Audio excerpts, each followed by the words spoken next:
Pues tiene ahora la palabra el profesor doctor Bonifacio Fernández para pronunciar su última lección, Historias de vida, historia de la salvación. Me parece un poco tarde, pero me gusta agradecer públicamente a don Ricardo, el que hace muchos años a mí me haya tenido la paciencia y la sabiduría para aguantar el proceso de estudio y de redacción de una tesis doctoral sobre un teólogo en otra lengua, de otra confesión religiosa, un tanto extraño para mí, que supuso un esfuerzo, y él me acompañó en aquel tiempo en que él también estaba comenzando el camino académico. Una de las cosas que yo admiro de mi predecesor en el uso de la palabra, y al cual yo no sé ni pretendo tampoco imitarle, es esa creatividad que tiene para el lenguaje y también esa sensibilidad para ver dónde está, qué es lo que acontece a nuestro alrededor, en la sociedad, en las comunidades, que fue lo que también, ¿no?, uno de los aspectos que a mí me atrajo al principio en ese autor que yo trabajé para la tesis doctoral. Mi reflexión, como ha anunciado Carlos, va por una perspectiva, me parece, a mí mismo como resultado de estudio anterior. Quiero poner al principio como dos expresiones que la enmarcan. La primera es una expresión que nos es muy conocida, de Vita Consecrata en el número 110, cuando el Papa dice, refiriéndose a los religiosos: vosotros no solamente tenéis una historia gloriosa que recordar y contar, sino una gran historia que construir. Poned los ojos en el futuro, hacia el que el Espíritu os impulsa para seguir haciendo con vosotros grandes cosas. Y la otra indicación que está plasmada sobre esta por el Papa Francisco, cuando habla de los objetivos del año de la vida consagrada, y nos propone 3 objetivos en su carta: mirar al pasado con gratitud, vivir el presente con pasión y abrazar el futuro con esperanza. Bien, en mi trayectoria personal yo me he ocupado durante muchos años de explicar o de tratar de penetrar y entender un poco más la cristología y la escatología, así como las formas de vida cristiana, especialmente la vida consagrada. Creo que más por lógica interna de los temas que por una decisión explícita, en los últimos años me ha interesado la historia de salvación como marco teológico de la vida, entendida como biografía personal, comunitaria y como narración. La dimensión histórica de la fe bíblica se continúa en nuestras historias personales y en nuestras historias comunitarias. De ahí el título concreto que he querido dar a esta lección última, que es narrar creyendo y creer narrando. Voy a ir mencionando un poco los puntos en que voy a desarrollar esta reflexión. El primer punto es la vida como relato. En nuestro ritmo de vida actual se ha hecho imprescindible la agenda, el teléfono, el calendario. Tenemos que anotar los ritmos de nuestro tiempo, de nuestras ocupaciones. Necesitamos calendarios, habitamos el tiempo y el tiempo nos habita. Entendemos nuestra propia identidad peregrinando a través de ese tiempo, del tiempo de la vida. Somos hoy las personas que hemos llegado a ser a través del tiempo. Para expresar nuestra identidad, nos vemos obligados a narrar nuestra propia historia. El relato forma parte, pues, esencial de nuestra propia identidad como continuidad en el tiempo. Pero habitamos también el espacio.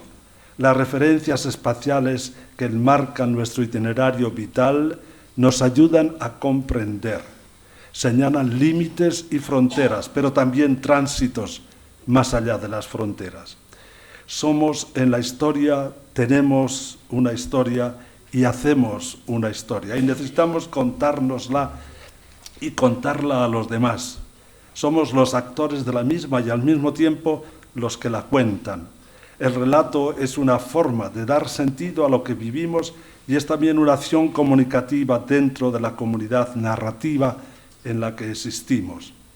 Es en la comunidad narrativa donde los individuos se sienten realmente personas, más allá del individualismo, sea este individualismo de tipo prometeico, o sea un individualismo narcisista, o sea incluso una especie de autismo espiritual, y también más allá de la masificación y de la fragmentación en que vivimos. La comunidad narrativa y hermenéutica es el espacio de relación, de encuentro, de comunicación que nos constituye como personas. En cuanto cristiana, decimos es la koinonía, la comunión de los seguidores de Jesús, de los continuadores de su misión, de su diaconía. Es el memorial del relato de la muerte, de la vida, de la resurrección de Jesús por obra del Espíritu, tal como constan en los libros del Nuevo Testamento. Se pueden diferenciar como distintos usos y sentidos del libro como relato y metáfora de la vida. En nuestra cultura, el libro se ha convertido en un objeto familiar y cotidiano. Vivimos rodeados de libros desde la infancia. Se escriben, se editan, se leen, se trabaja en ellos, se enseña a través de ellos, se disfruta leyendo y aprendiendo, se sufre también con ellos. Forman parte de nuestra educación sentimental, constituyen el imaginario colectivo de nuestros sueños, nuestros modelos de vida y de felicidad. En ellos aprendemos a configurar nuestra identidad personal a través de las distintas etapas de la vida. Nos enseñan a contar nuestra historia. Para ello necesitamos tener visión de la unidad y la continuidad precisamente en esta sociedad que llamamos líquida. Punto segundo, el texto y el contexto, que es el lector.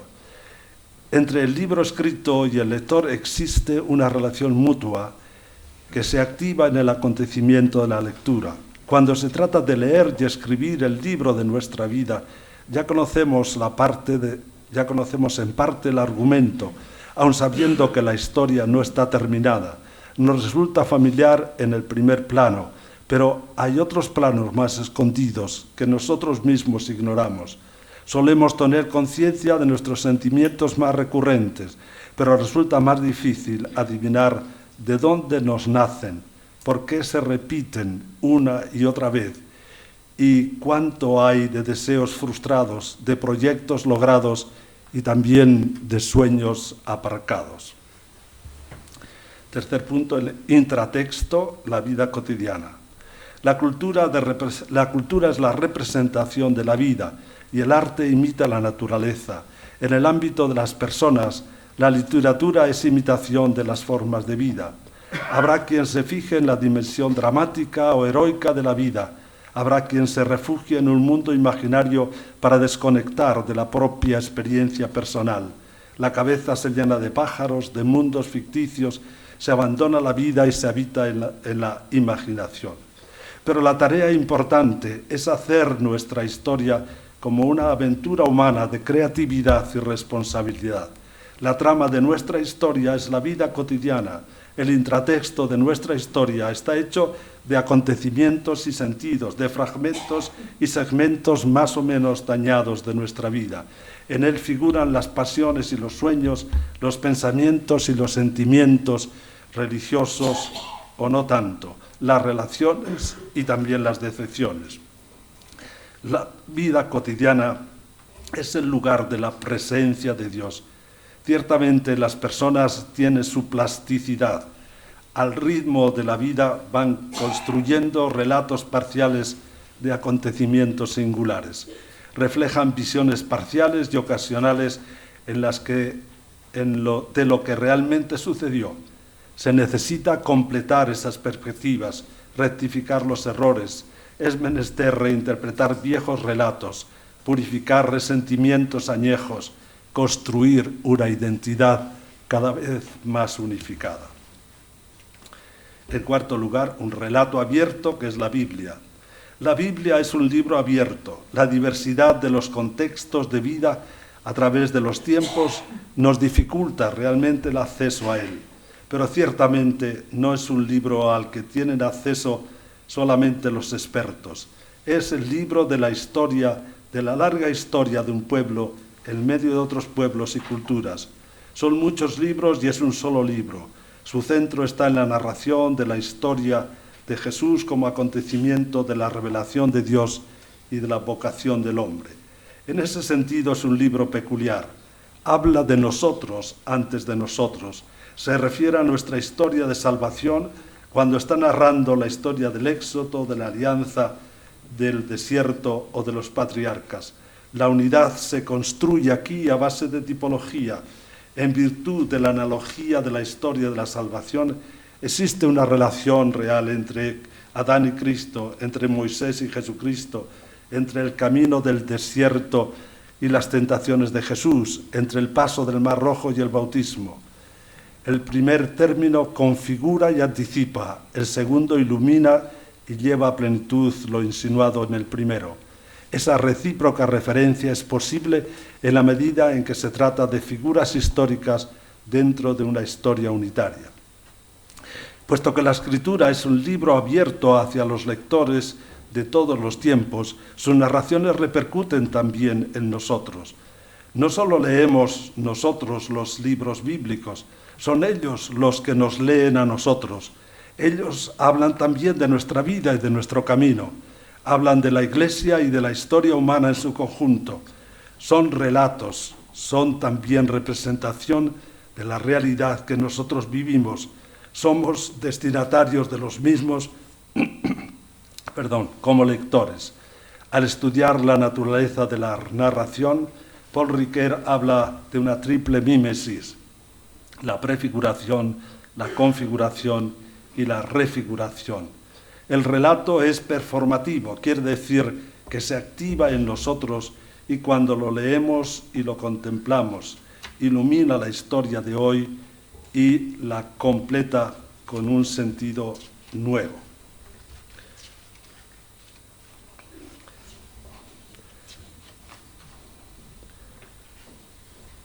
El punto siguiente es nuestra vida como memoria de la forma de vida de Jesús. La vida consagrada se define como la aspiración a la santidad. Se organiza para dar prioridad absoluta a la búsqueda de Dios. Esa pasión por Dios y por la humanidad herida es la que da todo el sentido a esta forma de vivir. Se convierte en la prolongación en la historia de una especial presencia del Señor resucitado. Es signo, revelación, testimonio, profecía del futuro que nos espera. Es el reflejo y el vestigio de la Trinidad Santa y al mismo tiempo es la memoria viviente del modo de existir y de actuar de Jesús como verbo encarnado ante el Padre y los hermanos. Es la tradición viviente de la vida y del mensaje del Salvador. Y termino hablando dentro de esta memoria de la forma de Jesús, destacando uno de los aspectos. Nuestra vida es memoria futuri, memoria del futuro, porque hay mucho futuro en el pasado.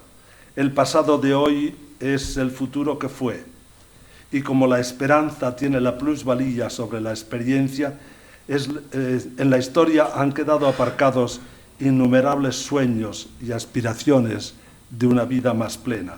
Necesitamos hacer un inventario de nosotros mismos, nuestros momentos felices y momentos reprimidos y olvidados, heridas y fracasos.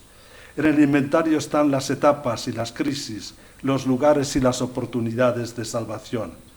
Hay quien piensa que las esperanzas religiosas son como un virus que se ha introducido en el disco duro de nuestro ordenador y los pervierte al hacernos creer que el misterio es una cosa buena. En realidad, sin embargo, la memoria de las esperanzas del pasado constituye una gran energía contra la resignación y el fatalismo del presente. La historia pasada está poblada de proyectos y utopías que todavía no han encontrado su lugar, pero siguen pugnando por encontrarlo. Cuando nosotros hoy leemos las narraciones de los acontecimientos pasados, de las luchas, de los logros y los fracasos, podemos descubrir que se han escrito para enseñanza nuestra. Los vemos reflejados en nuestra pequeña historia personal. La historia de cada uno es madre y maestra. Quiere enseñarnos el arte de vivir. Muchas gracias.